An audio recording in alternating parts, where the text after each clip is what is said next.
So I showed you this scene I was shooting in the video itself, and I just wanted to show you how it came together via post-production. So here's two of my shots. This is the one where the foreground is not in focus, and this is where it is in focus. And then I've got all across the field here. So let's take a look and see how we go about processing this. And I'll do my best to speed it up a little bit because the computer might be a little slow. So as we go through things, you might see a little bit of skipping. I'm not going to skip the major parts, but I'm going to skip where the computer is taking its time. So let's start out with some processing here. We need to kind of figure out what we're going to do with the color and all that. What I'd like to look at first is to see if I want to start out with a profile. I'm using a slightly older version of Lightroom. It is Lightroom CC 2015. So the profile is still down here. In newer versions, it's moved up a couple of spots. So the standard, this is what it looks like. And then when we go to faithful, roughly that's fine. Landscape, on this scene, that's probably a little too overcooked. Oftentimes I like to go to landscape, but I think that's a starting point that's a little too overcooked. So I'm going to take a look at what these others will do for me. Camera standard versus faithful. I think I want to start with faithful, and we'll just kind of run from there. All right, and then I'm going to get back to my basic settings, and I just want to look at my overall temperature, my color temp, and I feel it's a little bit too yellow, so I'm going to bring it slightly towards the blue. And I'm making that judgment off of a fairly calibrated screen. The reason I say fairly is because I have calibrated it. I just admit it's been a little while since I've calibrated it. And then I'm judging this mostly off of the greenery and what I want its tonality to be. This is a little bit on the cool side from what I really would want it to be. So what I'm thinking of actually seeing about doing, maybe I'll double process, because really for the foreground I'm only going to use the log, and then so maybe I should process this for the foreground, and then I will process the rest of them for the background, and that'll be the main processing that happens where we're focused on the background. Anyway, it'll be a little bit complicated probably, so let's try and figure this out first for getting these greens figured out, and then I'll go from there. So I'm gonna focus on the greens right now. The exposure seems pretty decent. I don't have any blown out highlights. I'm probably going to go ahead and bring down the highlights. Take a look at that. So if I double click on this, watch what happens here in that log. It just goes kind of berserk. And so we can bring back a little more detail. The blacks, they're decent. I'll probably not need to worry about those. I'm looking at my histogram and going back and forth between what's in the photo and what's real in the histogram here. And so that's fine. I don't think I see a need to do anything there. Clarity adds some contrast to the midtones, and so you can also see it's adjusting the histogram too. It's bringing things up a little bit. If I were to double click it, that setting goes away. I can click into here. Let's go to a 2:1. Whoops. Let's go 1:2 actually. There we are. And so if I were to do, bring back that clarity, I can make a better judgment since I'm zoomed in as to what that clarity is going to be. Usually my taste is from 10 to 30. Totally depends on the photo though. All right, and again, I'm not worrying about that being a light blue right now. Let's go with some vibrance, just a touch. Vibrance will give us a little bit of saturation where the colors aren't already saturated. Maybe a touch of overall saturation, bringing some real significant life into these greens. Now what I'm thinking too, do I need to shift it more magenta or shift it more green? I'll probably try and just do a touch more magenta because I really want these to just super stand out. And by these, I'm pointing at the rocks. Okay, this is looking pretty decent for the overall scope of everything, not for the log. So what I'm going to do now is I'm going to shift select, and actually I'm going to go command select now. Select everything else in the scene that I want to be synchronized, and I'm going to make sure I have them all selected. Yeah, because it starts here, ends over here, and the focus stacking actually starts here in this area. So let's do the, I still have this one active, so I'm going to do the synchronization. And I'm going to just load up everything except crop and spot removal. I didn't do spot removal yet, so I'm not going to really worry about that. All right, so everything is now synchronized according to what these settings are. And so I then need to go ahead and kind of make a mental note for myself which ones are focused on the log and which ones are focused in the background. So you can see pretty much every other one is focused in the foreground. So I'll go back to this one, and now I'm going to process for the log because I don't want that log feeling so blue. So I'm going to just take this and I'm going to give it some warmth in the color temperature. And that's coming out pretty decent. So my problem, of course, now is I don't care for how yellow that green is up there. So I'm going to use this to my advantage. So now I'm going to command or control click every other one here because that's where my foregrounds should be selected. There we are. And let's synchronize these settings. Now those are synchronized, and it's time to take a look at blending all these together. So that one, and this one need to be brought together. This one and this one need to be brought together as far as the focus stack is concerned. This is actually going to be fairly easy to do. So all I have to do now is going to bring these into Photoshop. I'm going to do edit, open as layers in Photoshop. Okay, now we're in Photoshop, and you can see I've got one right over the other. So here's my really warm one, and this happens to be on the bottom. And this is actually just, I'm going to use a little bit of this one. So I'm going to grab this and drag it up to the top of the stack. And now I'm going to cut it out with a layer mask. And so I'll do the layer mask.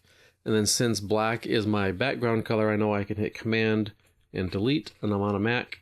And then I'm going to grab my brush, the B key, going to make it soft, Shift left bracket to make it nice and soft. Check my opacity, it's 100%, and that's good. My flow is 100%, and that's good. And then I can just paint it in right in here. And so this is where I'm going to do it quick and dirty styles, and then we'll fine tune it. Okay, so for some before and after, here is with it, here is before. So, you know, notice there's a change here. I said I was going to do it quick and dirty. There's a change right here in the shadow area and out here. This is where I need to decide, is that something that's going to concern me, or am I okay with it? And I think I'm going to try and be a little bit better on that transition. So I just need to re-invert my color. So I'm going to hit X. So now I'm going to be painting with black, and then I'm going to start reconcealing this item. So I'm going to then paint up here, and I'm going to hold Shift and click down here. And since this is a feathered edge brush, I know I'm affecting outside of the edge that is being displayed there as well.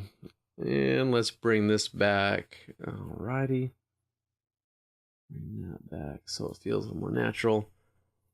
And so there's before and there's after. So not too shabby. I like that anyway. I'm not so concerned about having focus down here because, well, those are rippling water type pieces. And so this was a pretty quick set. So I'm really pleased with how this is. If I want to take a look at that specific mask, all I have to do is I hit the wrong key there. All I have to do is hit Option and then click on the mask, and it shows me just the mask itself. And so I can see it's kind of flaring up here a little bit. And so that's probably not what I want it to do. So I will go ahead and just take care of that as well. Hold Option again. There it is. That's exactly what I want. Just fine. All right, so now we can go ahead and flatten this. I don't see a need to keep it in layers. So I'm going to go ahead and flatten it because I'm going to end up merging all these together, and it just has a little easier time thinking about the calculations. It'll just process faster is what I'm looking for. So we're going to flatten the image. One thing to point out, it did bring it in 16-bit color, so I got loads and loads of detailed information that I probably, more than what I need probably, but that's okay. I'm going to go ahead and keep it for now. All right, so I saved it, and we're back in Lightroom, and we can see we have the end result here in Lightroom, and then we've got the number here, and then it has edit at the end of it. So now it's time to go do the next one. So by doing this over and over, certainly this will take a little bit of time. You know, this is just what it takes, I guess you could say. So if I do that, now I left my foreground color to be black, I just hit Option and then delete, and then it fills it with a foreground color. But in order to paint with white, I will need to hit X, and then it swaps out those foreground and background colors, and then I can just start painting right away here and doing the same thing. On this part, actually, I do like how those rocks are warmer, and then they're also more in focus because the water is really calm right here. So I think I'm going to go ahead and keep that. And then I can bring back this log too, make it a little bit sharper as well. So a couple of differences. Maybe I should check out, no, that's going to be odd. We'll just leave that the way it is. Okay, now we will flatten it.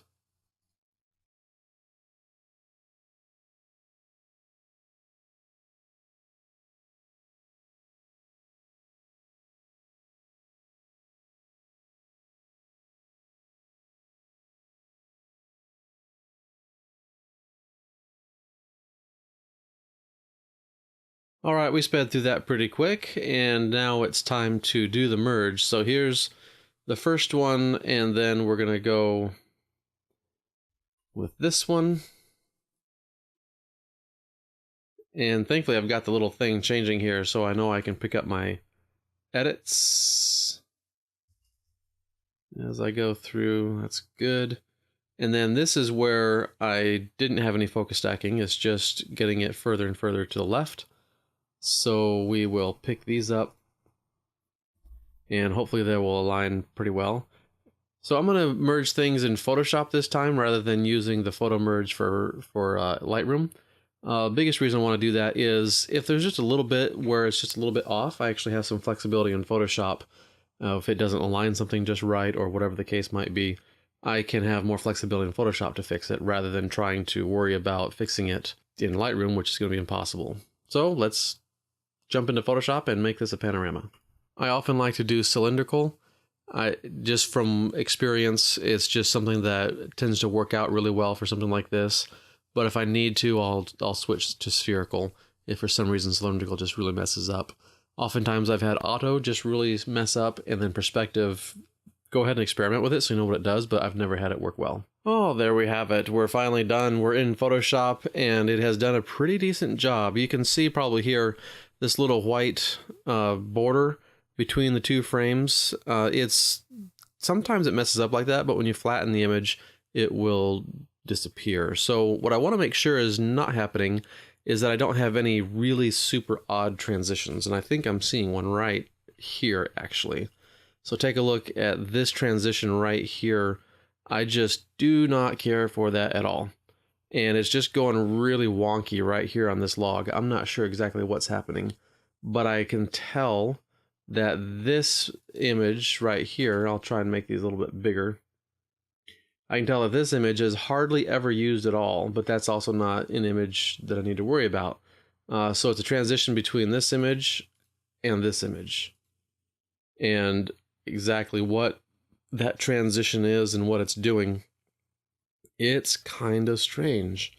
And look what's happening here. That's just really, really gross and really hideous. So either something in my initial processing messed up, or something is really going on strange here in this process. So let's take a quick gander and take a look at my files here and take a look what happened. Something, I just totally didn't catch it, but something went totally wrong in this file. That's really, really bad. This file is a bit better. And we see this is actually a natural transition here in this log, but something was just really going strange up here. So let's head back to Photoshop and let's see if we can't, let's see if we can't fix this problem straight away here. So what we can look at doing is, okay, this image overlays this other image here. And so I can get on this mask and then I can mess with it a little bit. So I'm going to decrease the size, and then I can just bring in more of this layer that I'm on and it will overpower, if you will, the layer that's beneath it that is got the problems, that has the problems.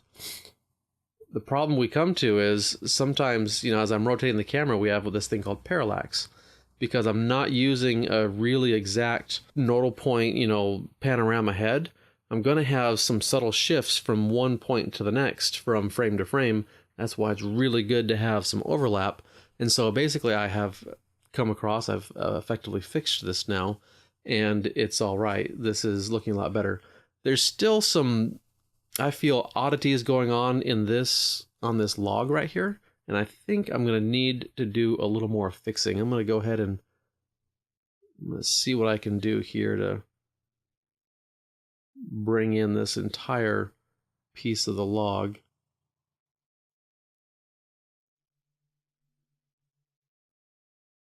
It's important too that we don't leave something and have we end up having some hideous patterns showing.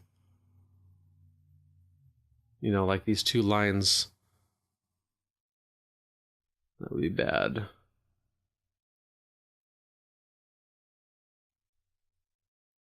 So because I overlapped so much, I have a lot of leniency in what's going on here in this image. I'm going to need to crop some anyway, so I'm not too concerned about how this doesn't line up at the bottom. So that's just fine.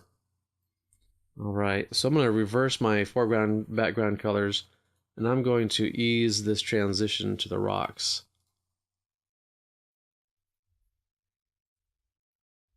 So did you see what happened here with this transition? Here, the camera is more to the left, and then when I rotate it further, it went a little more to the right, and it actually has a different view, and I'm getting some of this moss that's on the undergrowth. And so I just need to kind of compensate a little bit for that. Again, if I had a true pano head that I was shooting with, then I would be okay. So this is where getting on this makes it a lot easier, because then I can just come in here and I can make sure that I am actually filling in all the gaps. And I don't have some unnecessary oopsies going on. Alrighty, there we go. So I'm going to do one more try here. I'm going to do what I can to bring in this log a little more faithfully with some better clarity, because that log is the star of the show, I think. And, it gets a little bit wonky here as well. So I should probably try and fix this too.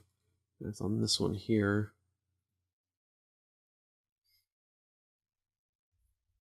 And see, this one here, I X'd out this by holding shift.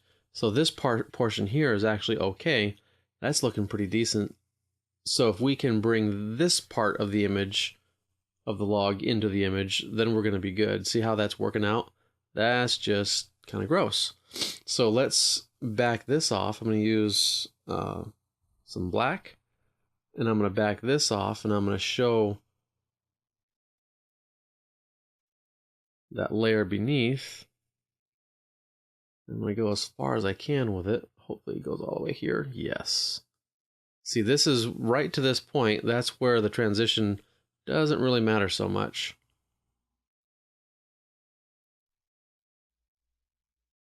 Beautiful.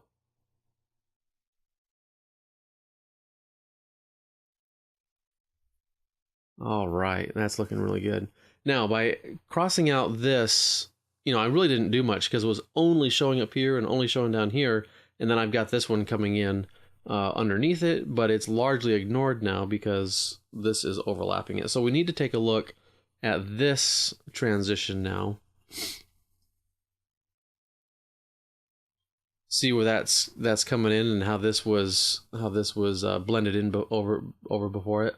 So we'll try and lift this up here, and we'll see how that does.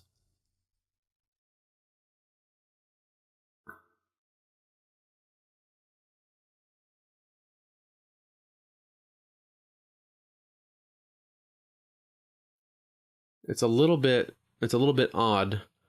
I almost don't mind it just ending right here, but I could also just take a really big one I can also force it to come over this way. And again, this is now showing the original underneath of the other layer I was working with. And so if it's important for me to grab this portion here, this is what I'm trying to deal with here. I think it's going to be important because, see, I do too much and it's gone. So what I'm going to look for is a transition that makes sense here, basically. That's what I'm hoping I can do.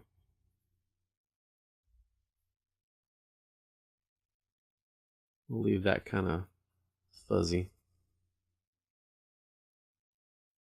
See, if things aren't in focus, people won't want to look at it. And so my only problem now is this transition right here, because this layer, this one down here, it was focused on this portion but not here, and so this is just part of that focus stacking challenge. We can overcome this. It's just going to take a little bit more finesse. Oops, I'm doing the wrong thing. What happened? I'm on the actual layer itself, and I'm not on the mask. There we go.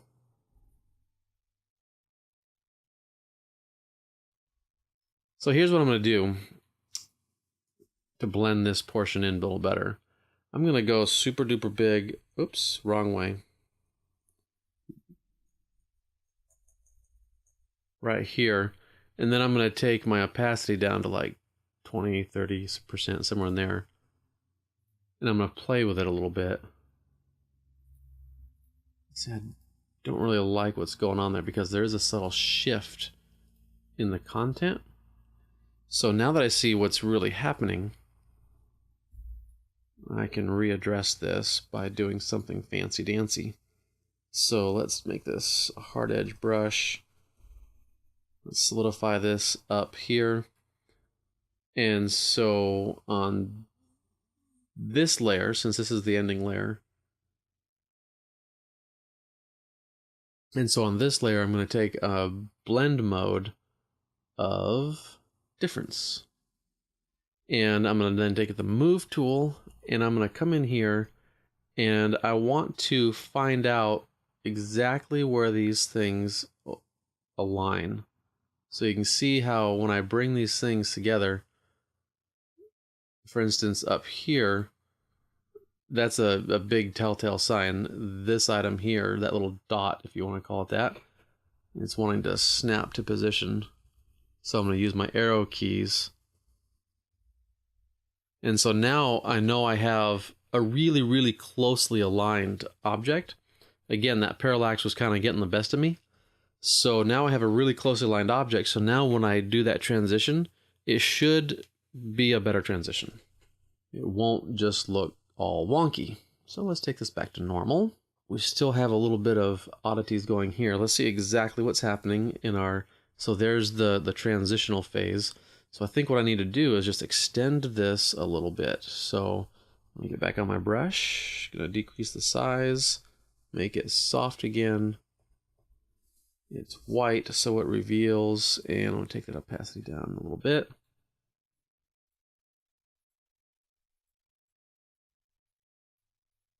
It's kind of pulling it in a little bit because now, while it's aligned here, it's misaligned a little bit up here. And I didn't have anything available to look at and compare. But these areas where we have some detail, that's definitely where we want it to be. I'm clicking several times to kind of build it in. There we go. This is looking pretty good now. We finally have something that I'm starting to become proud of. And see, when I come up here, that just becomes more blurry. So we know the frame that's showing here, when I do the mask this way, it's all good. So now this is going to be a very complex mask. Let's take a look at this mask once again. And so you can see how I've been building in these things. I had a hardness of 100 for some reason. But the various levels of transition and whatnot, you can see how the opacity on the brush was affecting everything. So let's go and just dress this up just a little bit more. Hello, got the wrong thing. Let's be on the mask. Let's go and dress this up just a little bit more. I think I want the white so I can reveal this layer.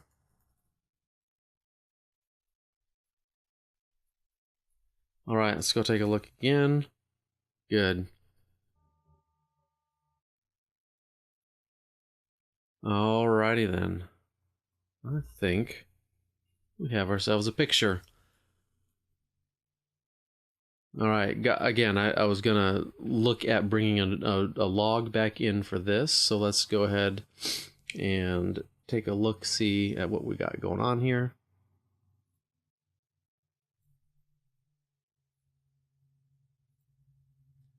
So this is the more warm log, and so this is where I may have gone in my transition to my, when I did my focus stack, I may have gone a little far up in my mask to bring in the focus stack. A little better in this frame. I like this frame a lot better. So this is good. And this is what we need. This is actually the one that's focused in the back, so that's what we need. I do like this coloration a little better. Let's see, this is the one that I edited, and I brought in a little bit of this coloration. So I do like this coloration on the log, but this is what I need to bring back. So we're going to do a little bit more surgery, and so I can remember hopefully what I did. I'm actually going to create a virtual copy here. And then I'm going to command select this one. Again, this is the color I like. And so I'm going to develop or do a sync on this. So now I can have a copy of the focus in the back with the color I like for the leaves and the color I like for the log. But this is still the same thing where it's focused in the back. Now we're going to edit in Photoshop. All right, now we're in Photoshop with this last piece. And so we're going to get on the move tool and bring it over here. And then I'm going to go ahead and lift it all the way to the top so I know exactly what I'm dealing with. I hit Command 0 so I could see the whole thing in my screen, and then now I'm going to do that same difference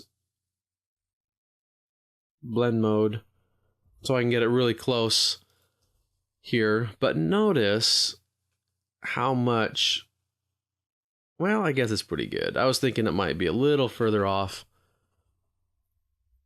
because the panoramic, you can see how it's a little bit off up here. The panoramic can distort things sometimes, and so thankfully it didn't distort this one. In fact, the reason it didn't is because we used largely the one from this frame anyway. So we did an adjustment already on this one. So here we go. This looks pretty decent. Let us take this off of difference.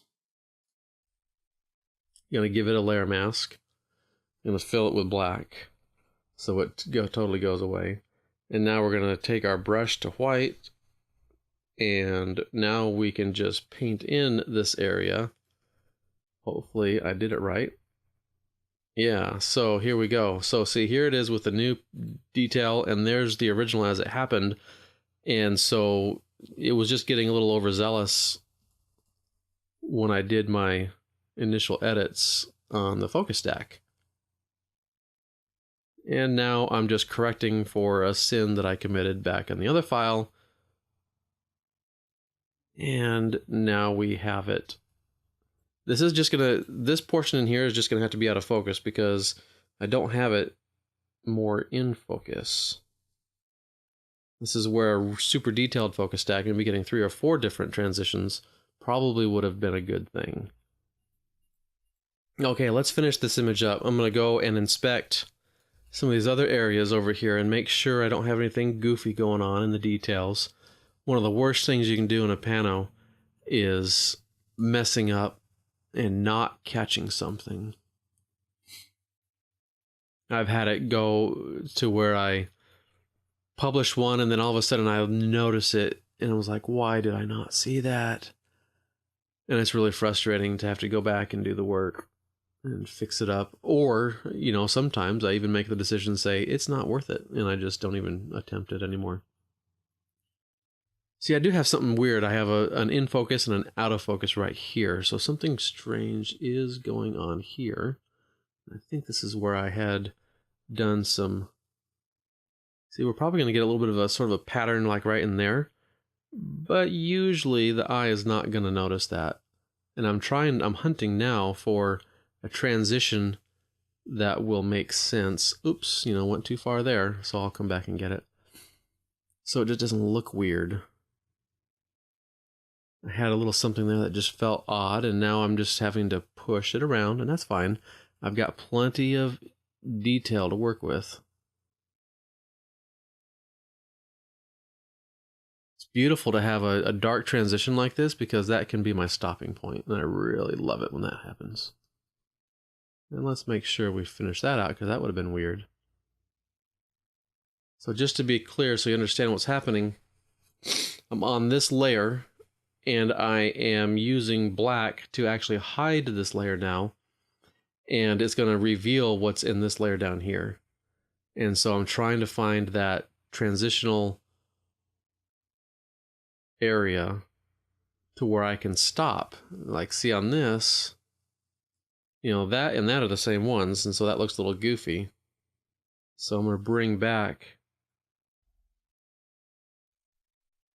make it a little smaller. Well, maybe I'll just have another one. There we go. All right. So this, the most hideous of sins, you have to fix that. There we go. All right. Not terribly shabby, but it's definitely an improvement over what it was.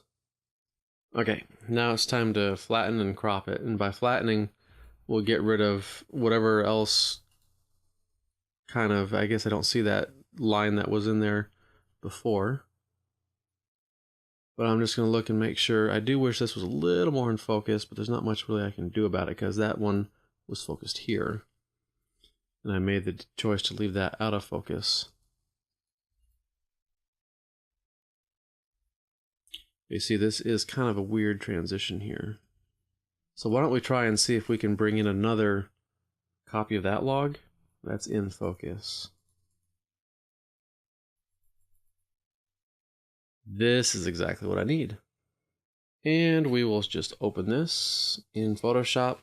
So here it is. I got this one again, and I guess had I done a little more homework or whatever it is on making sure I did these right in my focus stacking, I probably could have saved myself a little bit of work. But let's face it, this is a little more education for you. Wouldn't you say? All right, so difference, and then we're gonna get those guys aligned. I think I'm gonna go on the top again. Add the mask, fill it with black. It does feel kind of the more warm, but this is kind of the more cool, isn't it? So hopefully that's the case anyway. If not, then we'll just fix it. Not a big deal. And now we're bringing in our piece that's in focus. Oh, that's really nice. Looks like I'm gonna have to do a little more alignment.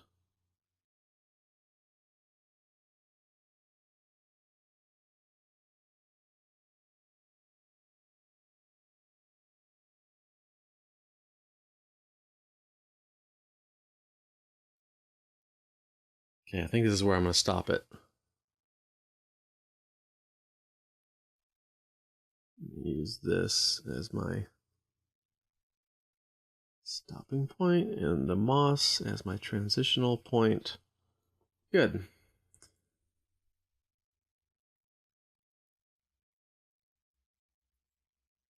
All right. Now the only thing I have to fix is that transition on the log right there. And sometimes that's actually easier to fix after you've done the flattening of the image. But let's make a super quick look here.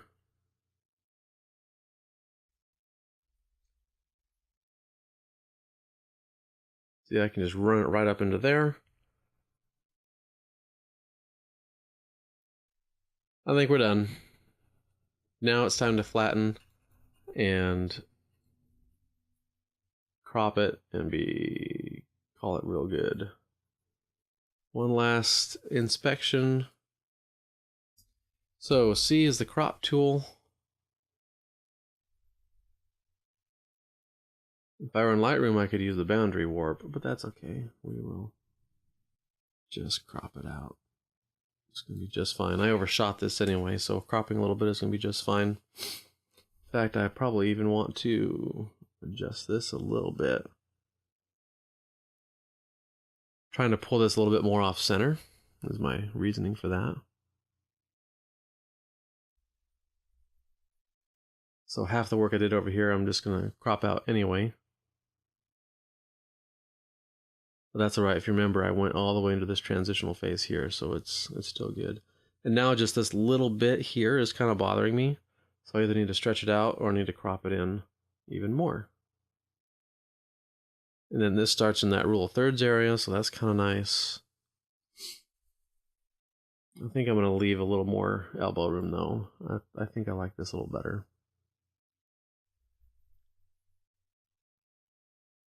Okay, hit return. And since it said delete cropped pixels up here, it will actually get rid of those items. It won't just resize it and leave the stuff on the layers. So I think what I'm going to do, I'm going to go ahead and do a save so I can keep my layered copy. And then I'm going to save as. Couldn't do it because it was still being saved in the background. That's fine. I'm going to go ahead and actually change this to 8 bits. I'll chop my file size in half. And then flatten it. Now I can save it again, so I'm going to do File Save As, which is Command-Shift-S. And I'll just put a 2 on it. Alright, so take a look. We do have both of them here, so it brought us in the round trip editing, it brought us back to the number 2. And there's the original. That's still the layered document.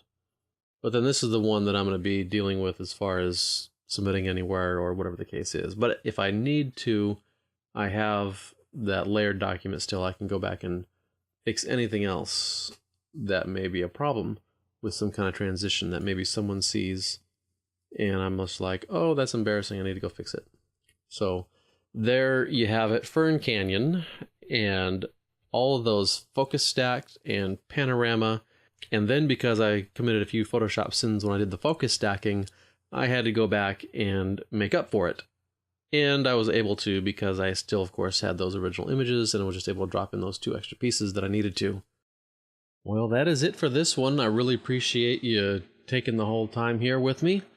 And we will continue on with our shooting and whatnot in the next episode. Until next time, happy shooting.